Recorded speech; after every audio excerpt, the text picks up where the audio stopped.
À 7h05, la question santé d'Europe 1, Thomas Soto. Au mois de janvier, un volontaire est mort après un essai clinique au centre Biotrial de Rennes. Bonjour Dr Kierzek. Bonjour Thomas. Il y a eu des manquements majeurs, a dit la ministre de la Santé. Quels sont ces manquements ? C'est le rapport de l'Inspection Générale des Affaires Sociales qui pointe des manquements des laboratoires. Je dis des laboratoires parce qu'il y a le laboratoire Bial qui est le promoteur de l'essai et Biotrial qui a mis en œuvre cet essai qu'on appelle l'investigateur, avec notamment des manquements dans le choix du dosage de la molécule, dans la posologie qui a été administrée, un retard à l'information des autorités sanitaires quand il y a eu le premier patient hospitalisé, et puis un retard d'information aux autres participants qui aurait peut-être pu permettre d'éviter un certain nombre d'effets secondaires. En tout cas, ce rapport pointe des manquements du laboratoire et semble dédouaner les autorités de santé. Alors, Biotrial, on précise, n'est pas d'accord et dénonce de son côté les faiblesses de ce rapport de l'IGAS.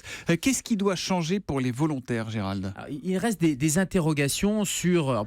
c'est pas tellement pour les volontaires, mais c'est sur la mise en œuvre, le process et l'autorisation de ces essais. Et notamment, il reste des interrogations pour l'appréciation du niveau de risque.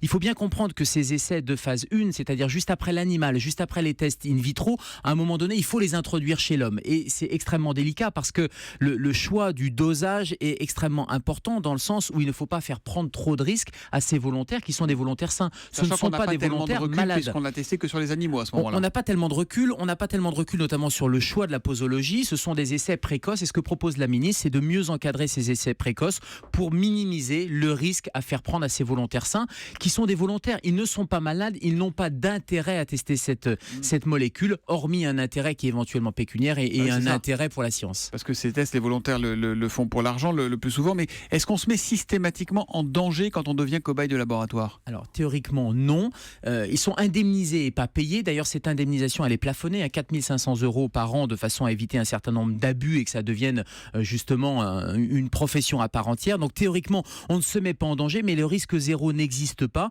surtout pour ces essais de phase 1. L'objectif c'est d'aller tester la tolérance et les effets secondaires. Il manque du recul.